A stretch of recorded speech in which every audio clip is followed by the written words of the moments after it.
Hello guys, আপনারা আগের ভিডিওতে দেখেছেন আমি ইউগানটি বের করেছি। এখন ইউগানগুলো লেভেল বাড়ানো যাক টোকেন অনুযায়ী। 2 লেভেল করলাম MP40। এখন 3 লেভেলও করে ফেলবো। 3 লেভেলে 60 টোকেন লাগবে।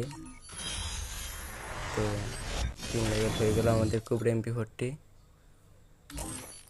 তো এখানে অনেক ডায়মন্ড লাগবে 4 লেভেল করতে গেলে, এবিলিটি আনতে গেলে। তো আমরা নেক্সটে ইউএমপিটা করে ফেলি। ইউএমপিতে 30 টোকেন, 2 লেভেল হয়ে গেল। এখন আমরা উইথ প্যাকেটটা করে ফেলি, টোকেন দিয়ে দিই কি পর্যন্ত হয়। 2 লেভেল হয়ে গেল, এখন 3 লেভেলও হয়ে গেল।